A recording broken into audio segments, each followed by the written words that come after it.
Assalamualaikum warahmatullahi wabarakatuh. Kembali lagi di channel Kisah Warganet. Tentunya masih dengan saya Wira yang akan menemani kalian beberapa menit ke depan.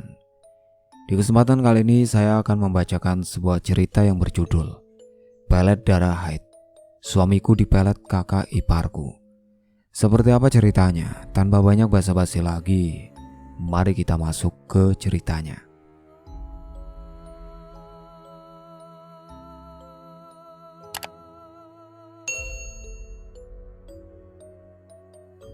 Mia menjalani hari-harinya dengan senyum yang selalu tersungging di wajah. Dia adalah ibu rumah tangga yang tinggal di sebuah desa kecil yang asri, diapit oleh hamparan sawah dan pepohonan rindang.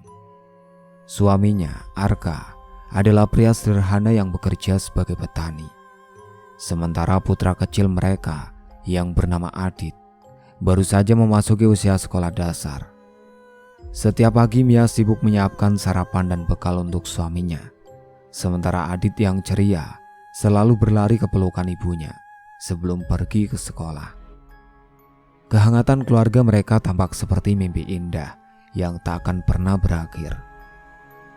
Desa tempat Mia tinggal adalah tempat di mana semua orang saling mengenal dan peduli satu sama lain. Mia sering duduk di teras rumahnya, berbicara dengan para tetangga yang berlalu lalang. Suara burung yang bernyanyi di pagi hari dan desir angin yang membelai daun-daun membuat hari-harinya penuh dengan ketenangan. Sesekali, Arka akan membawa Mia dan Adit pergi ke pasar desa untuk berbelanja atau sekedar jalan-jalan. Kehidupan mereka mungkin sederhana, tapi cinta dan kebahagiaan memenuhi setiap sudut rumah. Namun, suasana damai ini mulai terusik ketika Nia, kakak ipar Mia, tiba-tiba datang tanpa kabar. Nia adalah kakak kandung Arka, seorang wanita yang tak pernah bisa akur dengan adiknya sejak kecil. Dia memiliki wajah yang cantik dengan senyuman manis. Namun di balik penampilannya yang anggun, ada sorot mata tajam yang seringkali menyiratkan kecemburuan dan iri hati. Hubungannya dengan Arka selalu diwarnai dengan konflik kecil sejak mereka masih anak-anak. Dan kedatangan Nia kali ini membuat Mia terkejut karena Nia datang tanpa kabar dan membawa koper besar seakan-akan berniat tinggal untuk waktu yang lama. Awalnya, Mia menerima Nia dengan ramah, meskipun ada rasa canggung. Mereka berbincang sambil menikmati teh hangat di ruang tamu. Nia menceritakan tentang masalah pribadinya di kota, tentang pekerjaannya yang tidak menentu, dan hubungan asmara yang kandas. Mia, sebagai seorang yang baik hati, menganggap kedatangan Nia sebagai sebuah kesempatan untuk mempererat tali persaudaraan. Namun Nia sepertinya tidak punya rencana untuk pergi dalam waktu dekat, dan hal ini mulai mengusik hati Mia. Nia sering menyebutkan bahwa dia membutuhkan waktu untuk beristirahat dari semua masalah. Namun Mia mulai merasa bahwa Nia seolah tidak berniat untuk pergi sama sekali. Kedatangan Nia membuat suasana rumah sedikit berubah. Nia mengambil alih beberapa pekerjaan rumah, dan Mia menganggap hal itu sebagai niat baiknya untuk membantu. Namun seiring berjalannya waktu, Nia menjadi semakin berani dan seringkali bertindak seolah-olah dia adalah pemilik rumah. Dia mulai mendekor ulang ruang tamu tanpa meminta izin, memasak makanan tanpa memberitahu, bahkan sesekali memarahi Adit jika melakukan kesalahan kecil. Mia merasa sedikit terganggu, tapi berusaha untuk tetap bersabar karena dia tidak ingin memperkeruh suasana. Seiring berjalannya waktu, Mia mulai merasakan perubahan pada Arka. Pria yang dulunya selalu hangat dan perhatian, kini mulai berubah. Arka menjadi lebih pendiam, sering termenung, dan terlihat lebih sibuk dengan ponselnya. Ketika Mia mencoba berbicara dengannya, Arka hanya menjawab dengan singkat, atau terkadang mengabaikannya sama sekali. Kebersamaan yang dulu selalu mereka nikmati perlahan memudar, digantikan oleh keheningan yang terasa ganjil. Arka juga semakin sering menghabiskan waktu bersama Nia. Mereka sering tertawa bersama di ruang tamu, berbicara dengan suara pelan, seolah-olah berbagi rahasia yang tak boleh didengar orang lain. Mia mencoba berpikir positif, meyakinkan dirinya bahwa mungkin Arka hanya ingin lebih dekat dengan kakaknya yang sudah lama tidak bertemu. Namun ada perasaan tidak nyaman yang terus menghantui Mia, terutama ketika Nia dengan terang-terang menatap Mia dengan senyum yang sulit diartikan. Malam demi malam, Mia merasakan jarak yang semakin jauh antara dirinya dan Arka. Setiap kali Mia berusaha mendekat, Arka selalu tampak tergesa-gesa pergi, entah ke dapur, kamar, atau bahkan keluar rumah tanpa alasan yang jelas. Mia mencoba mencari tahu dengan bertanya, tapi Arka selalu menghindar atau hanya mengatakan bahwa dia lelah. Sikap acuh Arka semakin hari semakin terlihat jelas, membuat Mia merasa seperti orang asing di rumahnya sendiri. Puncaknya, suatu malam saat Mia dan Arka seharusnya menikmati waktu bersama di ruang keluarga, Arka justru menghabiskan malam itu berbicara dengan Nia. Mia hanya bisa menatap dari kejauhan, merasa diabaikan. Pada saat itulah Mia menyadari ada yang salah, tapi dia belum tahu seberapa dalam perubahan itu akan berdampak pada kebahagiaan keluarganya. Dia mencoba untuk berdoa dan bersabar, berharap semua akan kembali seperti semula. Namun firasat buruk terus menghantuinya, seolah-olah ada bayangan gelap yang perlahan merayap masuk ke dalam kehidupan mereka. Keheningan malam semakin pekat, dan Mia mulai menyadari bahwa kedamaian yang pernah ia rasakan di rumah ini perlahan terkikis oleh kehadiran Nia. Mia tidak pernah menyangka bahwa kunjungan kakak iparnya akan membawa perubahan besar yang akan menguji keteguhan hatinya dan ketulusan cintanya kepada Arka. Di balik senyuman manis dan sikap ramah Nia, Mia merasakan sesuatu yang lebih gelap dan berbahaya. Keadaan yang awalnya tampak biasa, kini berubah menjadi pertanda akan datangnya sesuatu yang menakutkan. Dan Mia harus bersiap menghadapi apa yang akan terjadi. Seiring waktu, Mia semakin merasakan ada yang tidak beres dalam rumah tangganya. Arka, yang dulunya selalu hangat dan penuh perhatian, kini seolah-olah berada di dunia lain. Dia sering sekali terlihat bersama Nia, entah itu di ruang tamu, dapur, atau halaman belakang. Mereka berbicara dengan bisikan, tertawa pelan, dan sesekali berbagi pandangan yang hanya mereka yang mengerti. Mia berusaha menenangkan hatinya, tapi setiap kali melihat mereka bersama, perasaan tak nyaman itu semakin dalam. Pada suatu pagi ketika Mia selesai mengantar Adit ke sekolah, dia mendapati Arka dan Nia duduk di teras, berbincang dengan santai sambil menikmati teh.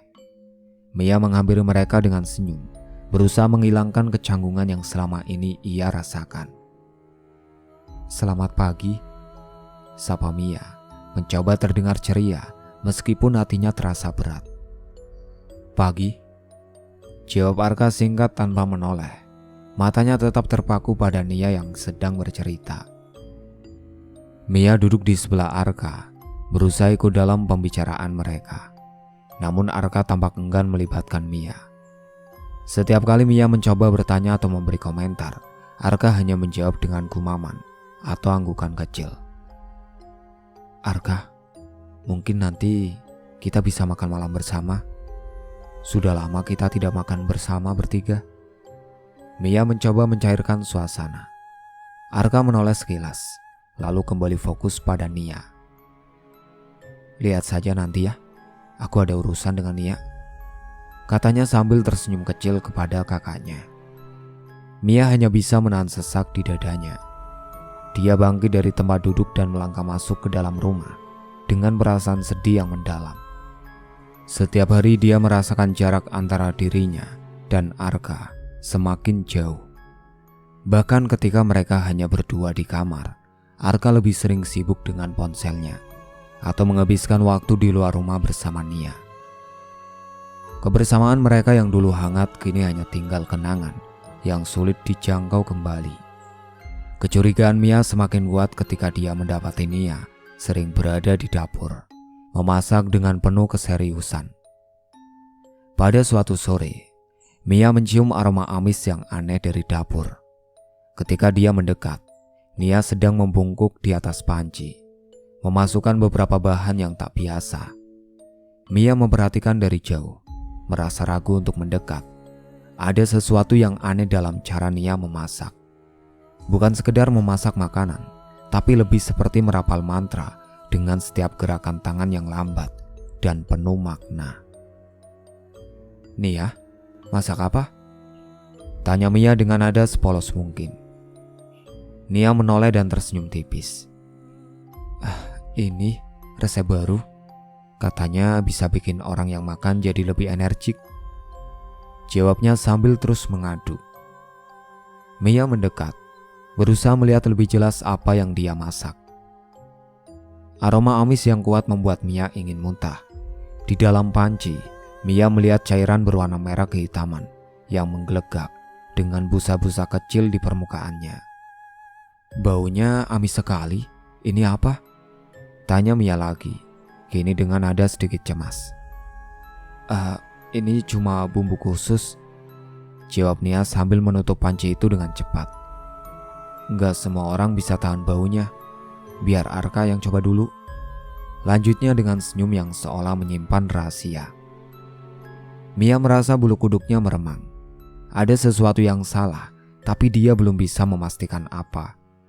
Sejak saat itu, Mia mulai memperhatikan setiap gerak-gerik Nia di dapur.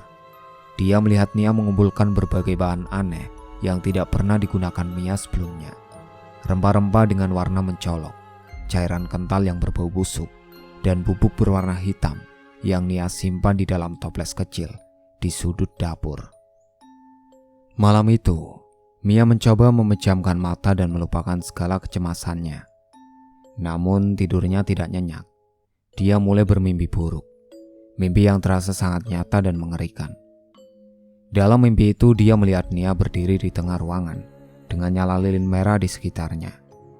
Nia mengenakan kain hitam yang menjuntai hingga lantai. Rambutnya terurai lebat menutupi sebagian wajahnya. Dia merapalkan sesuatu dengan suara berbisik, terdengar seperti mantra dalam bahasa yang tidak dimengerti Mia.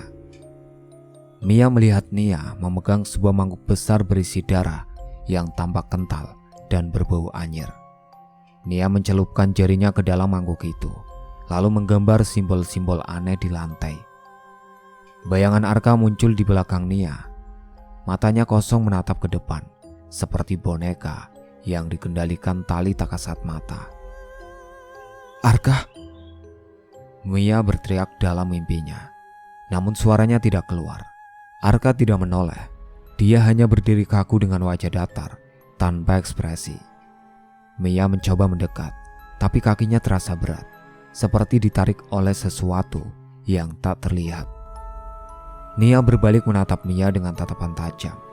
Bibirnya menyeringai lebar. "Dia milikku sekarang," bisik Nia. Suaranya bergema dalam ruangan yang tiba-tiba terasa begitu sempit dan gelap. Mia terbangun dengan nafas tersengal dan keringat dingin mengalir di keningnya. Dia menoleh ke samping melihat Arka yang tidur pulas dengan posisi membelakangi. Hatinya semakin diliputi kecemasan. Mimpi itu begitu nyata dan meninggalkan rasa takut yang mendalam. Seolah-olah ada pesan tersembunyi yang mencoba memberitahu Mia bahwa sesuatu yang buruk sedang terjadi.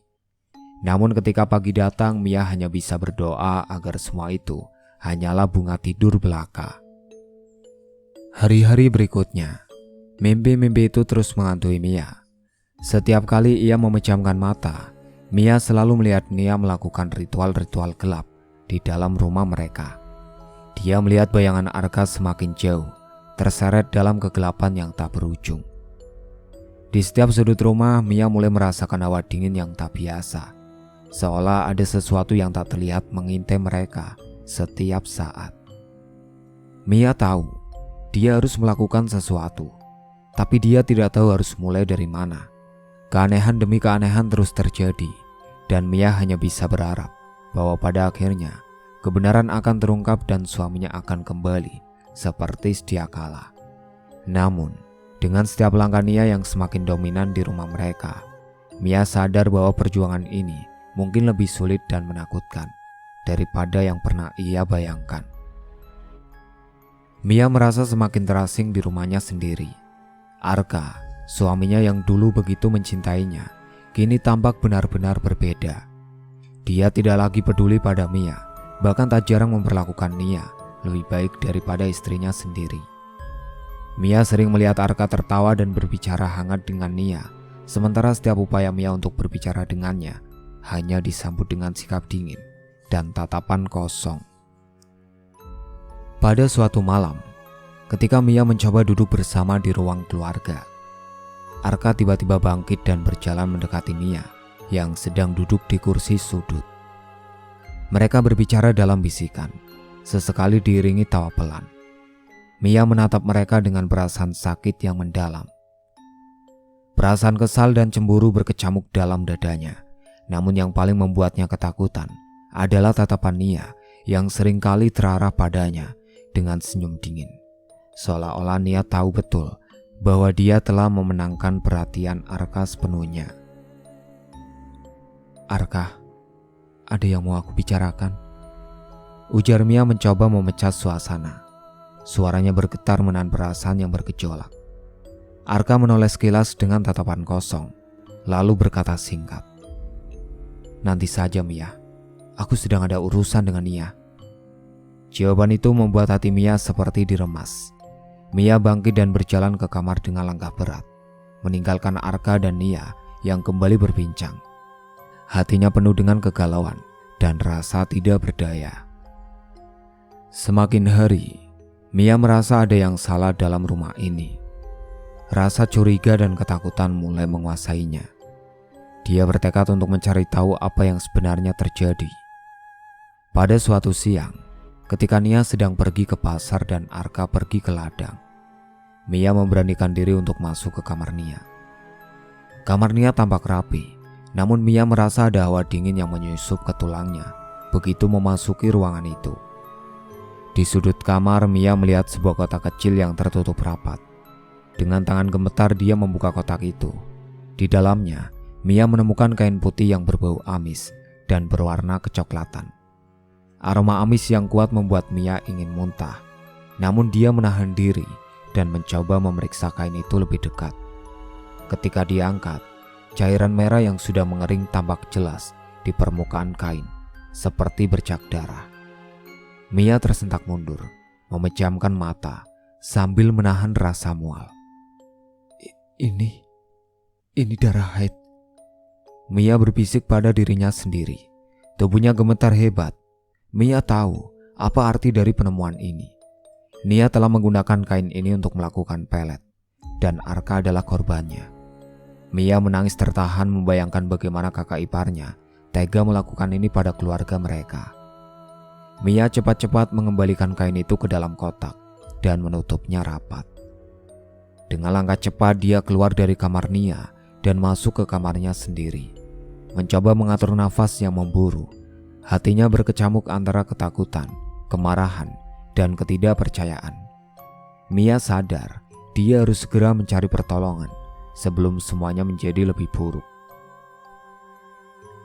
Malam itu, suasana rumah terasa lebih mencekam dari biasanya. Mia terbaring di tempat tidur, mencoba memejamkan mata meskipun pikirannya terus-menerus dipenuhi oleh bayangan kain terlarang yang ia temukan. Di luar, suara angin yang menderu membuat jendela bergetar, menambah kesan angker malam itu. Di tengah malam, Mia terbangun oleh suara langkah kaki yang berat di koridor. Dia menoleh ke samping. Arka tidak ada di sebelahnya. Mia menahan nafas, berusaha mendengarkan lebih jelas.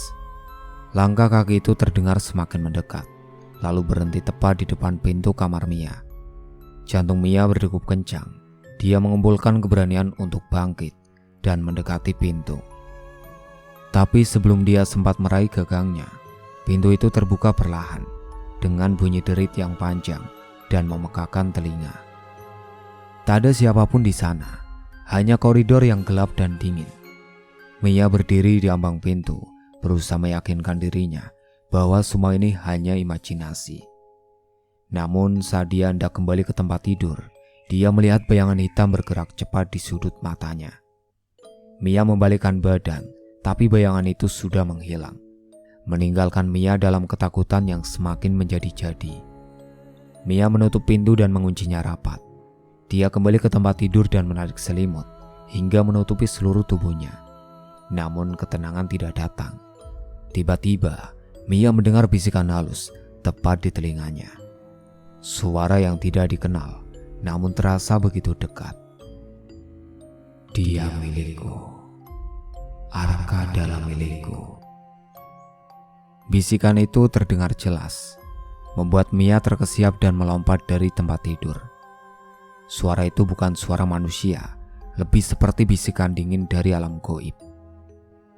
Ketakutan Mia memuncak ketika benda-benda di kamarnya mulai bergerak sendiri. Laci meja rias terbuka dan tertutup dengan sendirinya. Buku-buku terjatuh dari rak, dan lampu gantung di langit-langit bergoyang, seolah ada angin kencang yang menerpa. Mia berlari ke sudut kamar, tubuhnya menggigil lebat, matanya tak berkedip, menatap benda-benda yang bergerak tanpa sebab. Mia berlari keluar kamar, mencari Arka yang entah berada di mana.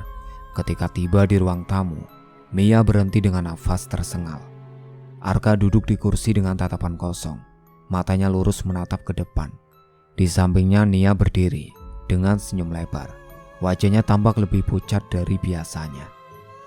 "Arka!" teriak Mia, berusaha menyadarkan suaminya. Tapi Arka tidak bergeming, seolah-olah dia adalah patung hidup. Nia menoleh, menatap Mia dengan tatapan tajam yang penuh kebencian.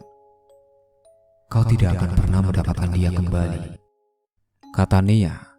Suaranya berubah menjadi dua nada yang terdengar menyeramkan. Mia merasakan hawa dingin menyelimuti seluruh tubuhnya. Dia tahu ini bukan lagi sekedar kecemburuan kakak ipar. Ini adalah perang dengan kekuatan gelap yang berusaha merebut suaminya darinya. Dalam kepanikan dan ketakutan yang mencekam, Mia sadar bahwa dia harus mencari bantuan lebih dari sekedar doa. Dia harus melawan, meski ancamannya tak kasat mata, karena nyawa dan kebahagiaan keluarganya dipertaruhkan. Malam itu, Mia bertekad untuk mencari bantuan dari Kiai Hasan, sosok yang dihormati di desa mereka. Dia tahu, hanya dengan pertolongan spiritual, Mia bisa mengakhiri teror yang menghantui keluarganya dan menghentikan pengaruh gelap yang menguasai Arka. Namun Mia juga tahu bahwa pertempuran ini baru saja dimulai dan lawannya bukanlah manusia biasa. Keesokan harinya, Mia merasa kelelahan bukan hanya karena kurang tidur, tapi juga karena ketakutan yang terus menggerogoti pikirannya. Pemandangan Arka yang semakin larut dalam pengaruh Nia membuat Mia semakin terpuruk. Rasa putus asa mulai menghantui, seolah-olah dia berperang melawan kekuatan yang tak terlihat. Kekuatan yang berusaha merebut suaminya secara perlahan tapi pasti. Di pagi yang suram itu, Mia duduk di ruang makan sendirian, menatap foto keluarga yang terpajang di dinding. Foto itu diambil saat liburan mereka yang terakhir sebelum Nia datang. Di sana, Arka tampak tersenyum bahagia, menggandeng tangan Mia dan Adit. Mata Mia mulai memanas dan air mata mengalir tanpa bisa ditahan. Kenangan kebahagiaan itu terasa begitu jauh sekarang, seolah-olah semua itu hanyalah mimpi yang tak bisa diraih lagi. "Ya Allah, bantu aku. Aku tidak ingin kehilangan Arka," bisiknya. Tangisnya pecah. Mia sadar dia tak bisa terus berdiam diri. Keadaan Arka semakin buruk, dan jika dia tidak segera bertindak, mungkin dia akan kehilangan suaminya selamanya. Dengan tekad yang bulat, Mia memutuskan untuk menemui Kiai Hasan. Kiai Hasan adalah sosok yang sangat dihormati di desa mereka. Selain dikenal bijaksana, Kiai Hasan juga memiliki kemampuan untuk melawan kekuatan gaib. Desa-desa di sekitar sering meminta bantuannya untuk menangani gangguan-gangguan spiritual yang sulit dijelaskan. Mia berjalan cepat menuju rumah Kiai Hasan yang berada di pinggir desa. Langit mendung dan angin berembus kencang, membuat perjalanan terasa lebih suram. Setibanya di sana, Mia disambut dengan ramah oleh Kiai Hasan yang tampak tenang seperti biasa. Di ruang tamu yang sederhana, namun penuh ketenangan itu, Mia menceritakan semua yang terjadi, dari perubahan Arka hingga penemuan kain terlarang milik Nia. Kiai, tolong bantu saya. Saya tidak tahu lagi harus bagaimana. Arka sudah seperti orang asing bagi saya. Mia berkata dengan suara bergetar. Air matanya tak henti mengalir. Kiai Hasan mengangguk perlahan, mendengarkan setiap kata Mia dengan seksama. Setelah Mia selesai bercerita, Kiai Hasan menatapnya dengan tatapan yang lembut, namun penuh keyakinan. Insya Allah Mia, kita akan berusaha sebaik mungkin untuk mengeluarkan pengaruh buruk dari tubuh Arka. Ingat, kekuatan Allah lebih besar dari segala bentuk kejahatan, ucapnya dengan tenang. Kiai Hasan mempersiapkan ruangan khusus untuk melakukan ruqyah. Di sana suasana terasa tenang, namun penuh dengan aura spiritual.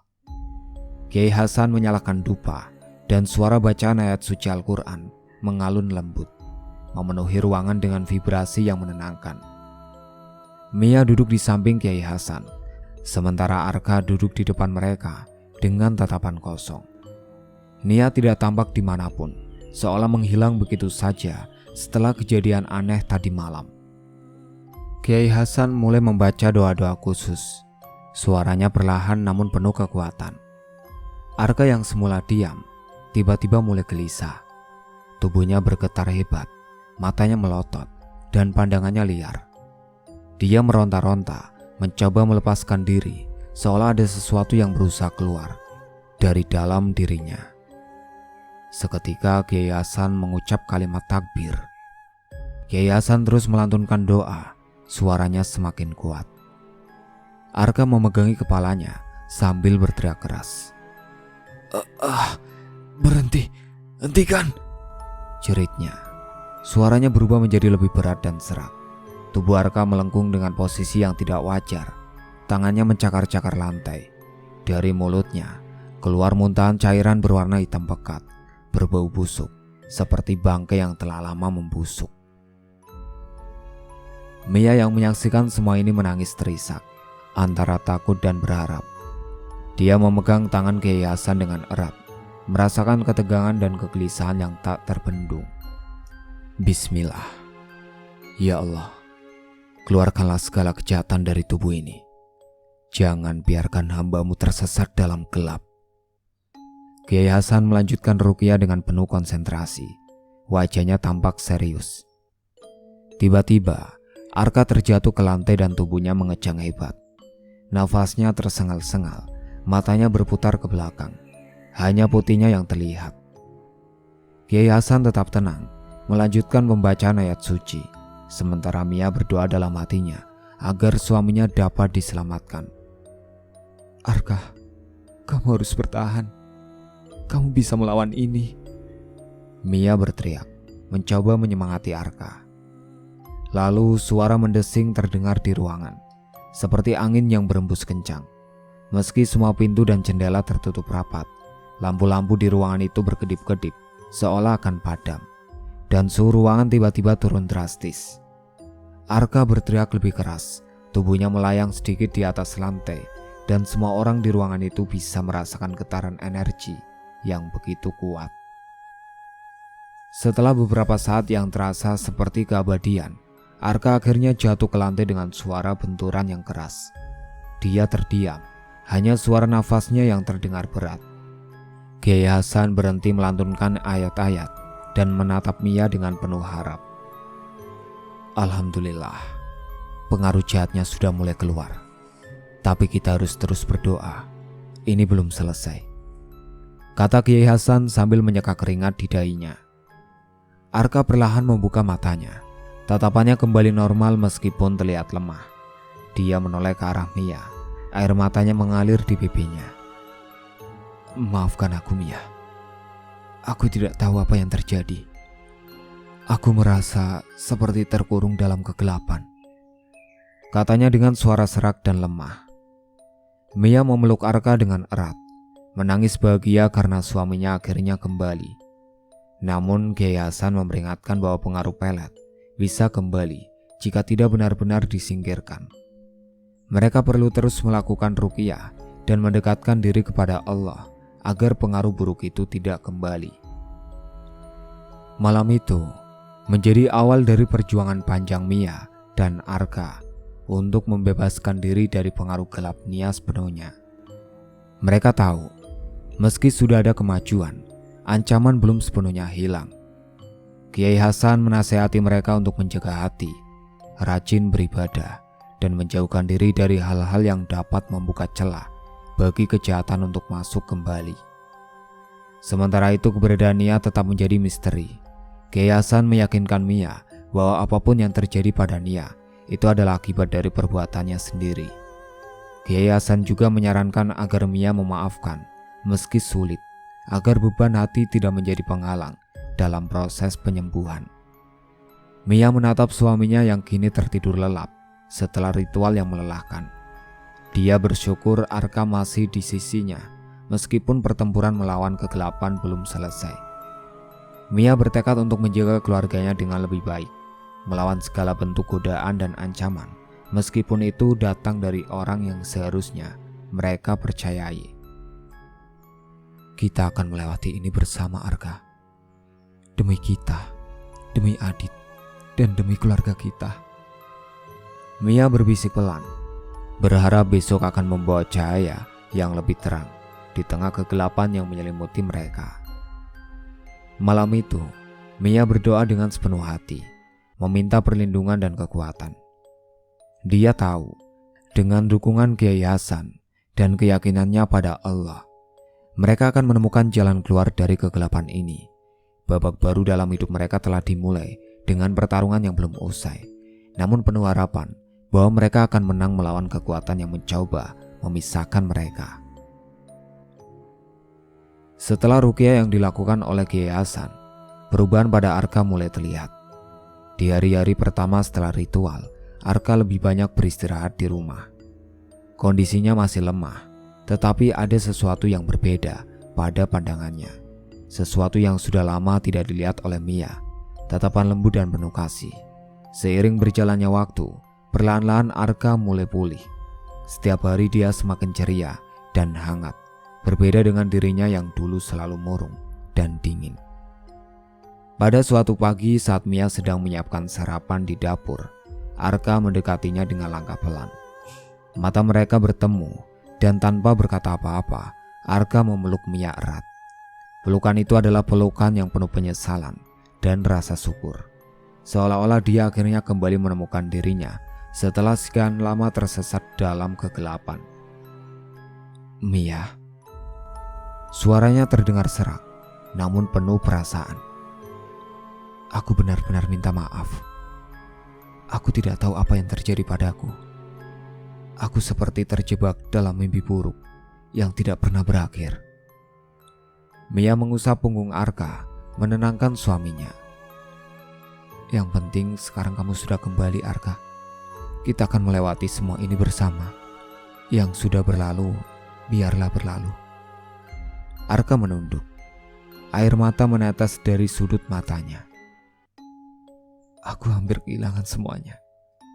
Aku berjanji, aku akan menjadi suami yang lebih baik dan ayah yang lebih baik untuk Adit. Terima kasih, Mia. Terima kasih sudah tidak menyerah padaku. Mia tersenyum.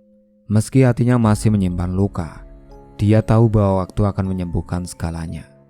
Arka yang sekarang ada di hadapannya adalah Arka yang ia kenal, suaminya yang penuh cinta dan perhatian.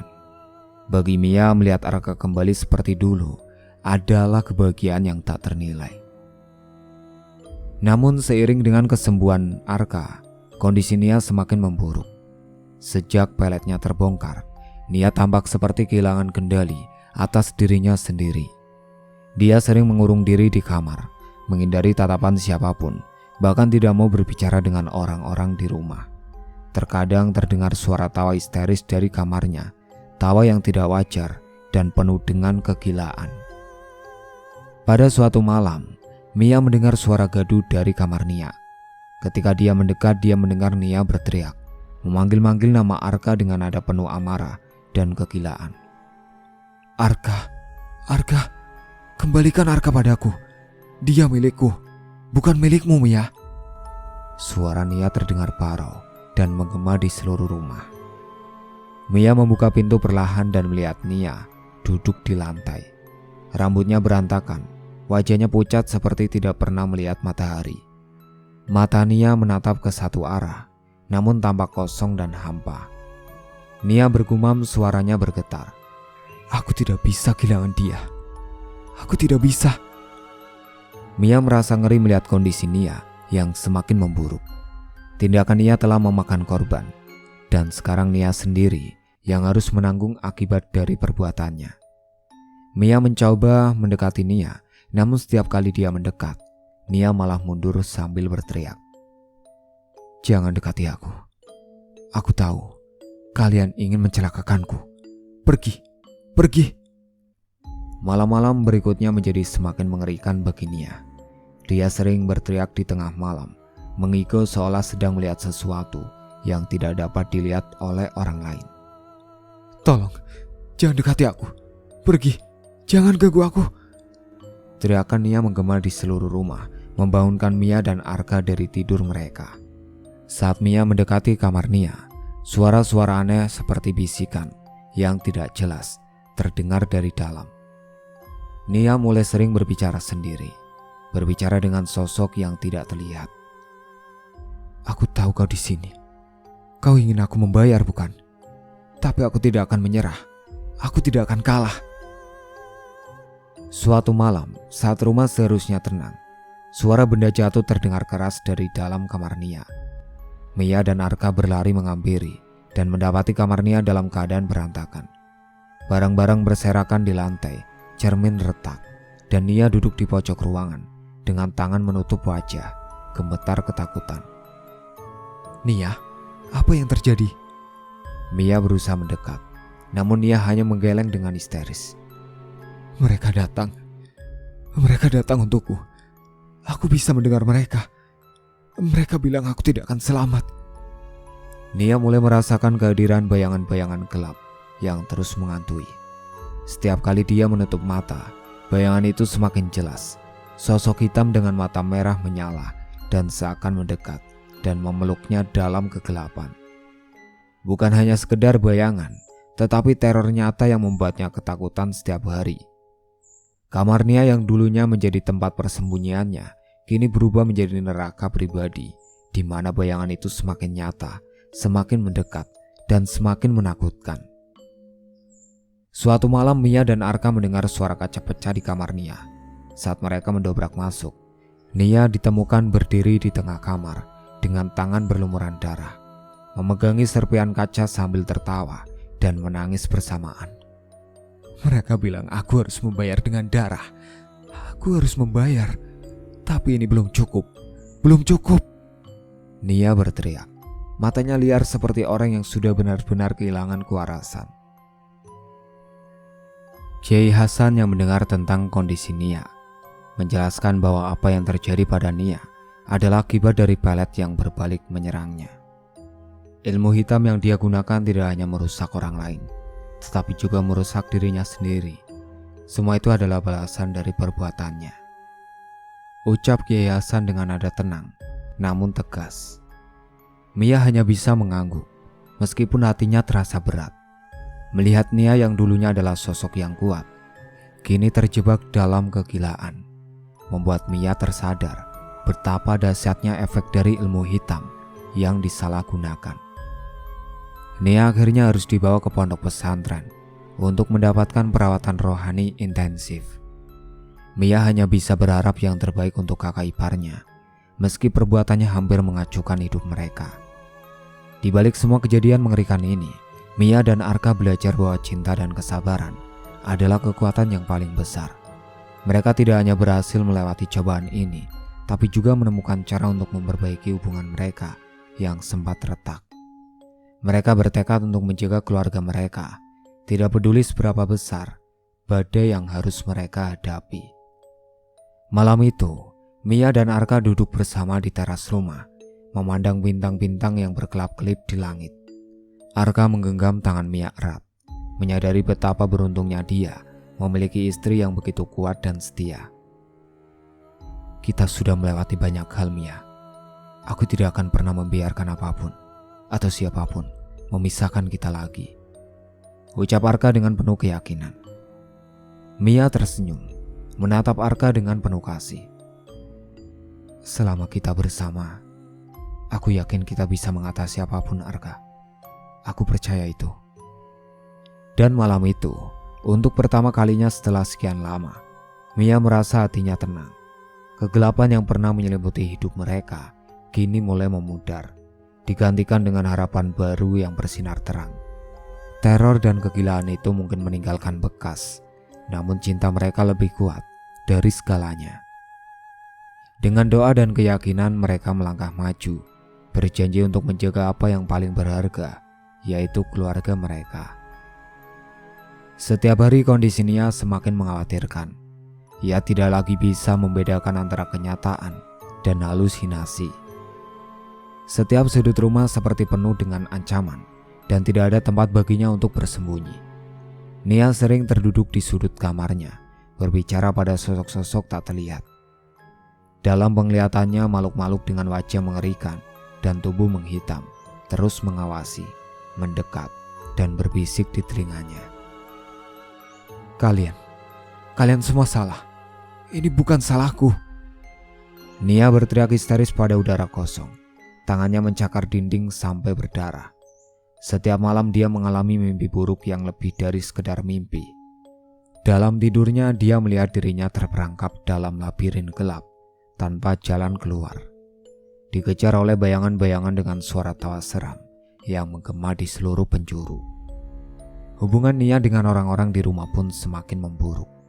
Ia menjadi kasar, sering berteriak, dan bahkan mencoba menyerang siapa saja yang berani mendekatinya.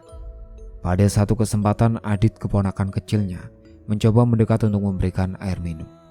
Namun Nia justru mendorongnya hingga jatuh. Jangan dekati aku. Mereka akan membunuhmu. Pergi! Teriaknya dengan mata melotot ketakutan, membuat semua orang merasa ngeri. Mia dan Arka semakin khawatir. Bukan hanya karena kondisi Nia yang semakin parah, tetapi juga karena keselamatan Adit. Mereka tahu bahwa kondisi mental Nia sudah berada di ambang batas dan bisa meledak kapan saja. Keputusan pun dibuat.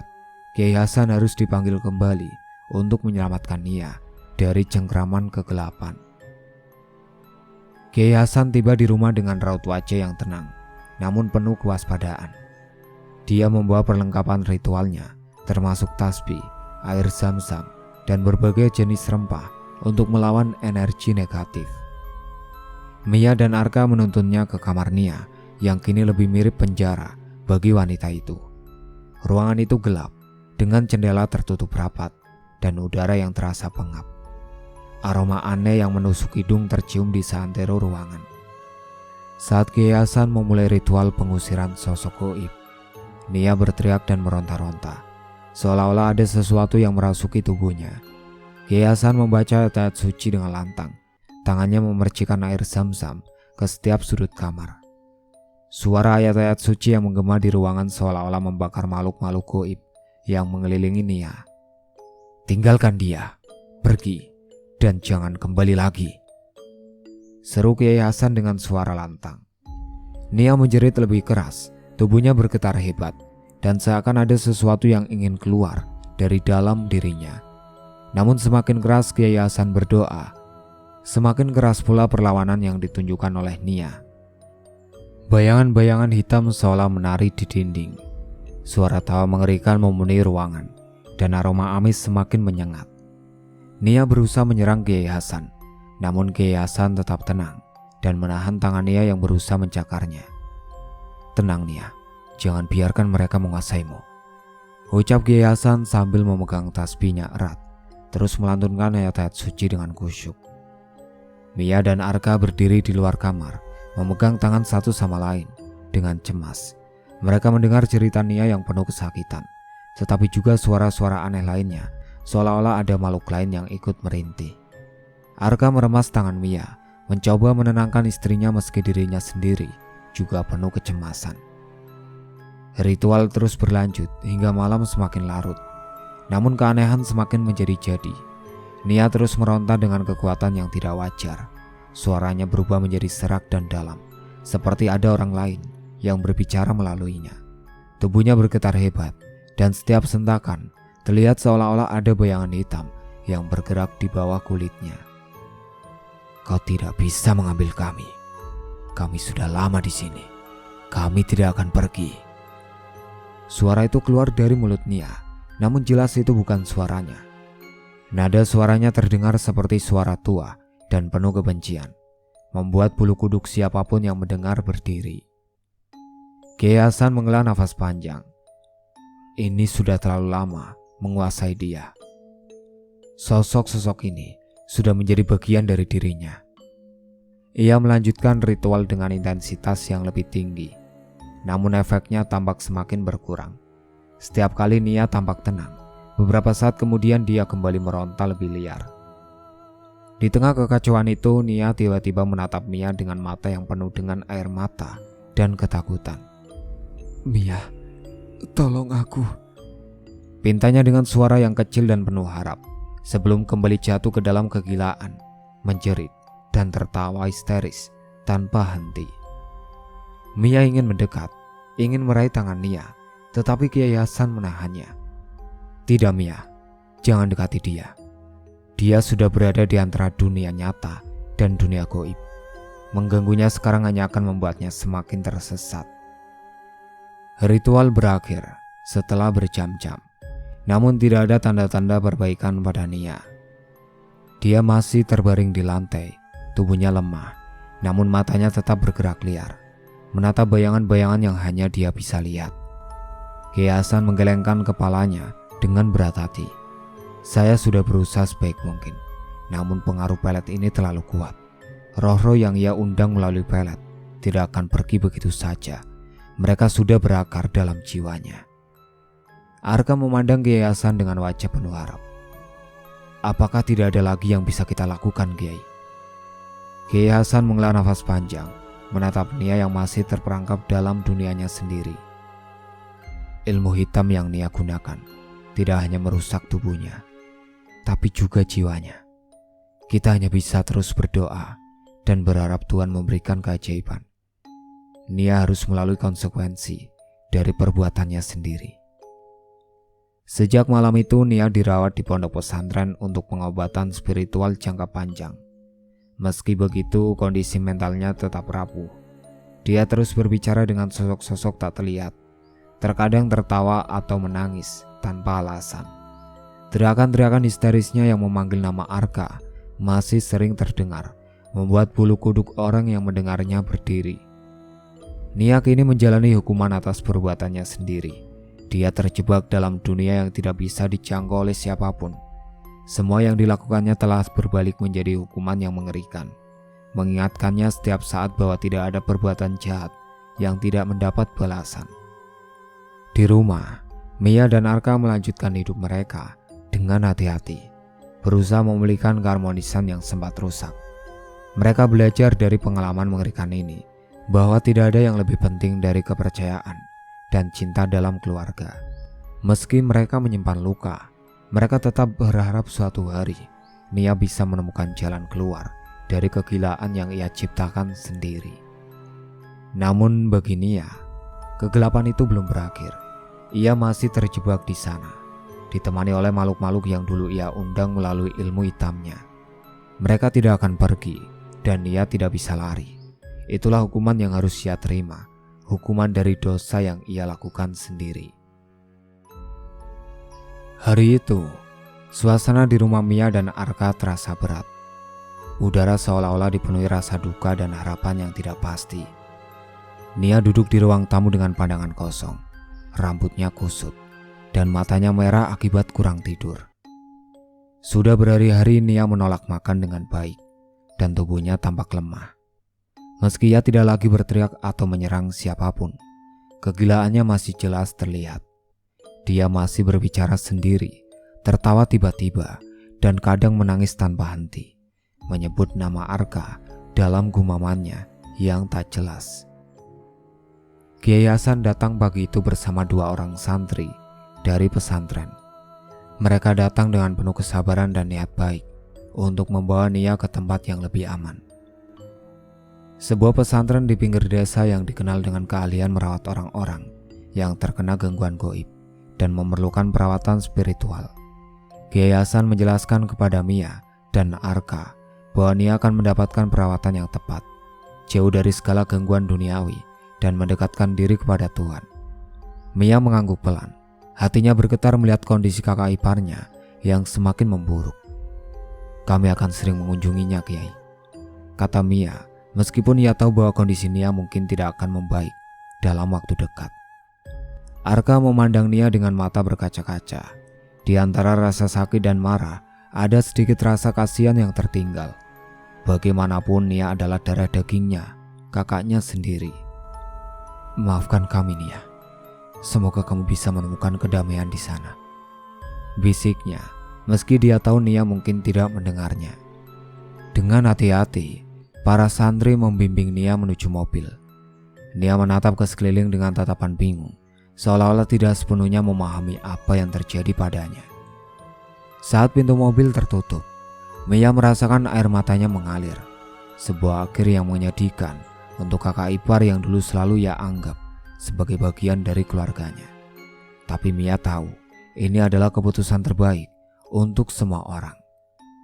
Setelah kepergian Nia, rumah Mia dan Arka perlahan-lahan kembali merasakan kedamaian yang dulu hilang. Meskipun masih ada bayangan-bayangan dari kejadian kelam yang menimpa mereka, setiap hari adalah langkah kecil menuju pemulihan. Adit kembali ceria, bermain di halaman dengan tawa lepas yang selalu dirindukan Mia. Arka pun berusaha keras untuk menebus kesalahannya. Ia membantu Mia lebih banyak di rumah, mencoba kembali menjadi suami yang penuh perhatian, seperti dulu. Seringkali mereka duduk bersama di teras, memandang matahari terbenam, sambil mengobrol ringan. Tidak ada lagi jarak di antara mereka. Trauma yang mereka alami justru membuat mereka semakin kuat dan saling bergantung. "Kita telah melalui banyak hal, tapi aku berjanji akan selalu ada untukmu, Mia," kata Arka suatu malam sambil menggenggam tangan istrinya erat. "Aku tahu, Arka. Yang terpenting kita masih bersama," jawab Mia dengan senyum tulus. Ia menyadari bahwa meskipun hidup mereka tidak sempurna, cinta mereka cukup kuat untuk melewati badai apapun. Setiap malam, Mia mengajarkan Adit doa-doa sebelum tidur. Dia mengajarkan anaknya untuk selalu percaya pada Tuhan. Karena hanya dengan kepercayaan yang kuat, mereka bisa melewati segala cobaan. Perlahan namun pasti rumah mereka kembali dipenuhi dengan kebahagiaan dan kedamaian yang sempat hilang. Dari semua yang terjadi, Mia belajar pelajaran yang sangat berharga, bahwa tidak ada yang lebih kuat dari cinta dan doa, bahwa di tengah kegelapan harapan bisa muncul dari hal-hal yang paling sederhana. Kepercayaan pada Tuhan dan kekuatan cinta keluarga, ilmu hitam sekuat apapun tidak akan pernah bisa mengalahkan kekuatan hati yang tulus dan keyakinan pada Yang Maha Kuasa. Mia juga belajar untuk memaafkan, tidak hanya kepada Nia, tetapi juga kepada dirinya sendiri. Memaafkan tidak berarti melupakan, tetapi memahami bahwa setiap orang memiliki kelemahan dan membuat kesalahan, bahwa setiap orang berhak untuk diberi kesempatan memperbaiki diri, bahkan setelah melakukan kesalahan yang besar. Kita tidak bisa mengontrol apa yang terjadi pada kita, tapi kita bisa memilih bagaimana kita menghadapinya, kata Mia suatu hari saat berbicara dengan Kiai Hasan. Benar sekali, Mia. Semua ujian dalam hidup adalah bagian dari rencana Tuhan. Yang penting adalah bagaimana kita tetap kuat, terus berdoa, dan tidak pernah kehilangan harapan, jawab Kiai Hasan tersenyum bijak.